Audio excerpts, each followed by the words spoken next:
اہم خبر شامل کرتے ہیں۔ ایران کے ساتھ طویل جنگ نہیں چاہتے، اسرائیلی وزیر خارجہ کا بڑا بیان سامنے آ گیا۔ گیڈون سار کہتے ہیں اسرائیل ایران کے ساتھ لامتناہی جنگ نہیں چاہتا، جنگ ختم کرنے کے وقت کے بارے میں واشنگٹن سے مشاورت کی جائے گی۔ مقبوضہ بیت المقدس میں صحافیوں سے گفتگو کرتے ہوئے گیڈون سار نے کہا، جب ہمیں لگے گا کہ یہ درست وقت ہے تو ہم امریکی دوستوں سے مشاورت کریں گے۔ انہوں نے اس بارے میں کوئی قیاس آرائی کرنے سے انکار کر دیا کہ جنگ کب ختم ہو سکتی ہے۔ اسرائیل کے وزیر خارجہ کا بیان سامنے آیا ہے جس میں ان کی جانب سے کہا گیا ہے کہ ہم ایران کے ساتھ طویل جنگ نہیں چاہتے۔ گیڈون سار نے کہا کہ اسرائیل ایران کے ساتھ لامتناہی جنگ نہیں چاہتا، جنگ ختم کرنے کے وقت کے بارے میں واشنگٹن سے مشاورت کی جائے گی۔ مقبوضہ بیت المقدس میں صحافیوں سے گفتگو کرتے ہوئے گیڈون سار نے کہا کہ جب ہمیں لگے گا کہ یہ درست وقت ہے تو ہم امریکی دوستوں سے مشاورت کریں گے۔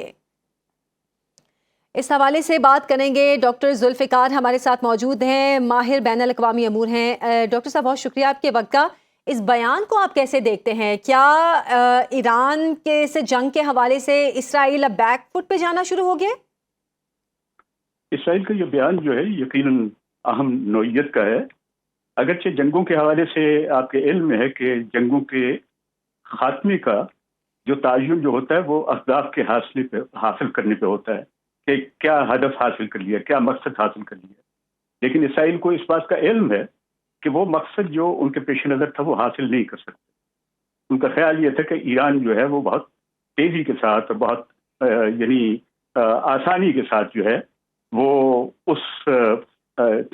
طرح سے اس کا ڈکلائن ہوگا اس جنگ کے اندر، اور وہ شکست کے آثار ان کے نزدیک جو ہے وہ ان کے نزدیک اہم نظر آ رہے تھے، لیکن حقیقت اس سے بالکل مختلف تھی جی۔ اور لوگوں نے دیکھا بھی ہے اور حقیقی معلوم میں ایسا ہی ہے۔ تو اس لیے یہ اسرائیل کا یہ بیان جو ہے اسی پس منظر میں دیکھنا چاہیے۔ اب ان کا یہ کہنا کہ وہ امریکہ سے اس لیول میں مشاورت کریں گے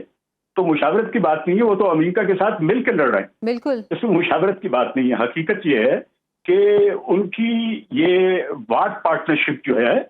اور یہ مہم جوئی جو ہے اور یہ جو جنگ ہے، یہ تو اسرائیل تو نہیں اکیلا لڑی، یہ تو دونوں کی مرضی اور رضا۔ اور اگر گزشتہ روز کے صدر ڈونلڈ ٹرمپ کی اس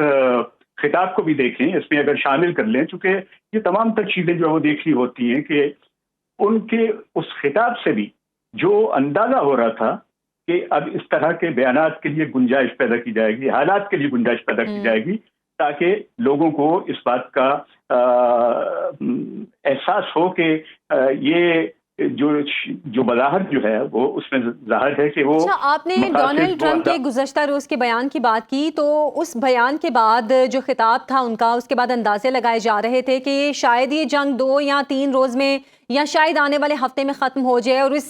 ان اندازوں کی وجہ سے تیل کی قیمتوں میں بھی ایک دم سے کمی دیکھی گئی۔ تو کیا لگ رہا ہے کہ امریکہ بھی اب یہ سوچنے پر مجبور ہو گیا ہے کہ تیل کی اتنی زیادہ قیمتیں افورڈ نہیں کی جا سکتی، اس لیے اب جنگ ختم کرنے کی باتیں ہو رہی ہیں؟ مارکیٹ کے اثرات جو ہیں وہ تو جب یہ جنگ کا آغاز ہوا تھا تو اس وقت سے اس کے اثرات نمایاں ہونے شروع ہوئے تھے۔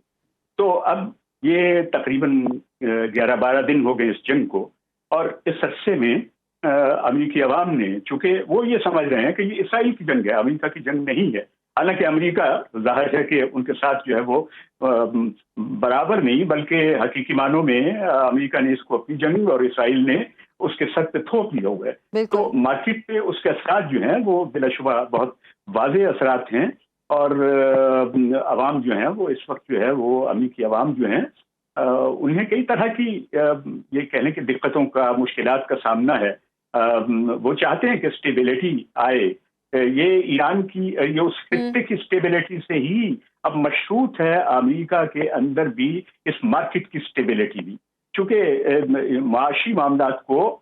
جنگوں میں جس طرح سے دیکھا جاتا ہے وہ ہمیشہ منفی تناظر میں دیکھا جاتا ہے۔ تو یہ مارکیٹ پہ جو اثرات مرتب ہو رہے ہیں اور عوام کا بالکل اپنے طور پہ، اور دنیا کی مارکیٹ آپ دیکھیے یہ بھی نہیں ہے، چونکہ آئل پروڈکٹس جو ہیں ان کو دیکھیے آپ، اور یہ صرف تیل کی قیمتوں میں اضافہ نہیں ہوتا۔ ٹھیک ہے، ڈاکٹر شازیہ انور چیمہ صاحبہ نے بھی ہمیں جوائن کیا ہے، ماہر بین الاقوامی امور ہیں۔ بہت شکریہ ڈاکٹر شازیہ آپ کے وقت کا۔ کیا اسرائیل اور امریکہ کے اندازے غلط ثابت ہوئے ہیں رجیم چینج کے حوالے سے، اس لیے اب اس طرح کے بیان سامنے آ رہے ہیں؟ کیونکہ اس سے پہلے تو بہت دبنگ انداز میں کہا جا رہا تھا کہ رجیم چینج کر کے چھوڑیں گے۔ امریکہ کے اندازے بالکل غلط ثابت ہوئے ہیں، اور اسرائیل کا اندازہ یہ تھا کہ وہ بہت زیادہ ایران کا نقصان کرے گا لیکن جواب میں اس کا اتنا نقصان نہیں ہوگا، اور ساتھ میں گلف اسٹیٹ کا جو نقصان ہوا ہے اس میں یہ اندازہ بھی غلط ثابت ہوا ہے کہ ایران جو ہے وہ ریسٹرین سے کام لے گا اور بہت سلیکٹڈ قسم کی جو ہے وہ اٹیکس کرے گا۔ تو اس نے اس کا جو سرپرائز اور خاص طور پہ جو اس کی کیپیسٹی ہے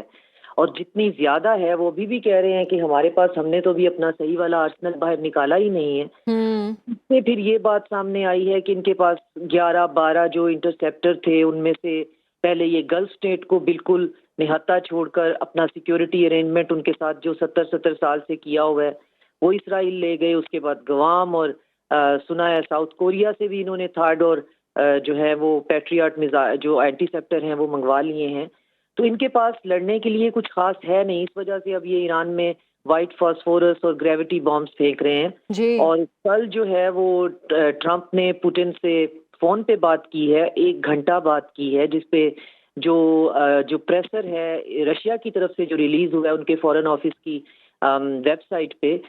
وہ چند لائنوں کا ہی ہے، لیکن اس میں انہوں نے یہ بات بہت خاص طور پہ لکھی ہے کہ یہ ٹرمپ نے کال انیشیٹ کی تھی اور اس میں ایران جو ہے وہ ڈسکس ہوا اور ساتھ میں یوکرین بھی، اور اس سے پھر جو ہے جو اس کی آپ ریڈنگ آپ دیکھیں تو ٹرمپ جو ہیں وہ آف ریمپ مانگ رہے ہیں۔ ساتھ میں انہوں نے ایک پریس ریلیز میں یہ بھی کہا ہے کہ مجھے جیرڈ کشنر نے، وٹکوف نے اور ساتھ میں پیٹ ہیگسیت نے اور مارکو روبیو نے غلط انفارمیشن دی تھی، اور اس غلط انفارمیشن کی بنیاد پہ ہم اس جنگ میں چلے گئے تھے۔ اور جے ڈی وینس جو ہے وہ اس میں شامل نہیں تھے، یہ انہوں نے باقاعدہ کہا ہے کہ، اور اب لگتا ہے کہ وہ جیرڈ کشنر اور وٹکوف جو ہے اس کو he is probably throwing them under the bus, کیونکہ مارچ میں چائنا کا وزٹ پلان کیا ہوا ہے اور اس کے بعد اسی سال جو ہیں وہ مڈ ٹرم بھی ہیں۔ لیکن ڈاکٹر شازیہ، جو گزشتہ روز ایران نے اسرائیل پر حملے کیے ہیں، جو میزائل برسائے ہیں، اس میں یہ کہا جا رہا ہے کہ ایک تو ان کا نقصان بہت ہوا ہے، اور دوسرا کچھ منسٹرز کے حوالے سے بھی ابھی تک سوشل میڈیا پر خبریں گردش کر رہی ہیں کہ غالباً یہ بھی قتل ہو گیا ہے، وہ بھی مر گیا ہے۔ تو ایسی کچھ متضاد بیانات سامنے آ رہے ہیں، کیا یہ وجہ بھی ہو سکتی ہے کہ جس کی وجہ سے اب اس طرح کے بیان آنا شروع ہو گئے ہیں کہ ہم لمبی جنگ نہیں چاہتے؟ کے مرنے سے اس طرح جنگیں نہیں رکتی ہیں، ٹھیک ہے وہ امپورٹنٹ لوگ ہوں گے، لیکن یہ کوئی خبر باہر آنے نہیں دے رہے ہیں۔ جو خبر باہر آ رہی ہے اس کے مطابق تل ابیب اور حائفہ کھنڈر بن چکے ہوئے ہیں اور ان میں آگ لگی ہوئی ہے۔ انہوں نے سوشل میڈیا کمپنیز جو ہیں وہ بھی ان کی ہیں، یہ زائنسٹ لابی کی ہیں، تو یہ وہاں سے بھی الگوریدم سے خبر نہیں باہر نکلنے دیتے، اور اپنے ملک کے اندر انہوں نے 5 سال ویسے سزا اور جرمانہ کر دیا ہوا ہے، تو خبر باہر نکل نہیں رہی ہے، ویسٹرن میڈیا بتا نہیں رہا ہے۔ ان کا بہت نقصان ہوا ہے۔ 3 یا سے پہلے انہوں نے کہا 3 امریکی جو ہیں وہ ہلاک ہوئے ہیں، پھر 6 ہوئے، اور اس دن بھی ہمارے پاس رپورٹ تھی اور میں نے بتایا بھی تھا میڈیا پہ کہ یہ 560 جو ہیں امریکی ہلاک ہو چکے ہیں۔ اب کہہ رہے ہیں بات 1000 سے زیادہ ہو چکی ہے، 1000 سے زیادہ جو باڈی بیگز ہیں وہ امریکہ واپس جائیں گے۔ یہ نہیں لڑ سکتے کیونکہ یہ یوکرین میں اپنا سارے کا سارا جو ملٹری ہارڈ ویئر ہے جو آلریڈی بہت مہنگا ہے، جو فار پروفٹ کمپنی بناتی ہیں، وہ اسٹیٹ اونڈز بھی نہیں ہے، وہ یوز کر چکے ہوئے ہیں۔ ان کے پاس پہلے ہی اسکیرسٹی تھی، ان کے پاس ابنڈنس تھی ویپن کی، تو یہ ٹوٹ پڑے۔ آگے سے پھر ایران کا ریزالو ہے، ایران جو ہے وہ ٹکا ہوا ہے، تو ایران اب یہ بات ہوگی کہ اگر پوٹن جو ہے اس کو ٹرمپ نے جا کے ریکویسٹ کر دی ہے کہ اس جنگ کو رکواؤ، اور اسرائیلی بھی، اور بالکل اس میں اسرائیل اور امریکہ کی جو کیلکولیشن ہے وہ کافی غلط ثابت ہوئی ہے۔ بہت بہت شکریہ ڈاکٹر شازیہ انور چیمہ صاحبہ، ڈاکٹر ذوالفقار کاظمی ہمارے ساتھ موجود تھے۔